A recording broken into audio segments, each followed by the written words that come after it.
In 1973, 120 members of one family gathered at a university in Nashville. It was their first reunion. The university carried their name because their great-great-grandfather had paid to build it. According to the family's own historian, not one person in that room was a millionaire. Not one. And their ancestor had died holding the single largest private fortune in the United States of America. His name was Cornelius Vanderbilt. Born on Staten Island in 1794, he left school at 11 and borrowed $100 from his mother to buy a single boat. From that, an empire. When he died in 1877, the New York Times valued his estate at roughly $105 million. To put that in perspective, the United States Treasury held less currency in circulation than one man had in his estate. Now consider what that money should have become.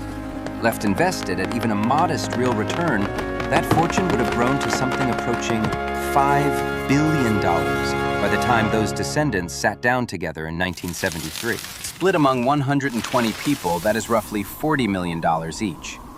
Instead, the number in that room was zero.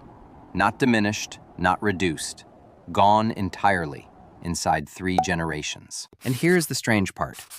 There was no crash, no fraud, no single catastrophic night at a card table.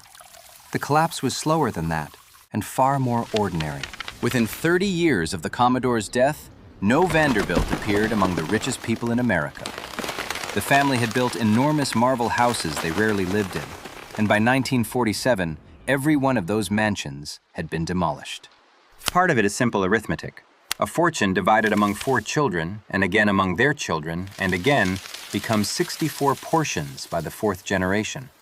Division alone will quietly dismantle almost any amount. But division is not the whole story, because there was another family in the very same era with a fortune of comparable scale.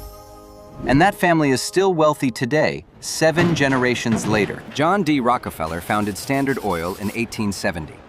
At its peak, the company controlled roughly 90% of American refining, and he became the wealthiest man in the world. Same century. Same order of magnitude. The difference was not how the money was earned, it was what happened to it afterwards. In 1934, the Rockefellers established a family trust. In 1952, a formal dynasty trust followed. Those trusts were irrevocable. The fortune was not handed to the heirs at all. It was placed under professional trustees at Chase Bank, and the family members became beneficiaries of it rather than owners of it, which produced the central rule of that household. You never touch the principal. Heirs live on the income the trust generates or on money they earn themselves.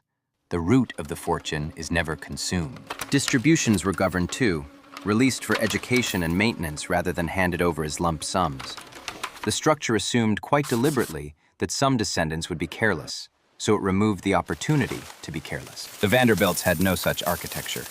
Enormous sums passed directly into the hands of individuals, each free to spend as they wished. And across 3 generations, quite predictably, they did exactly that. So the real lesson is uncomfortable. Preserving a fortune has almost nothing to do with how much is earned, and almost everything to do with what surrounds it once it exists. One family trusted its children. The other trusted a structure and taught its children to live inside it. 150 years later, only one of those families is still wealthy.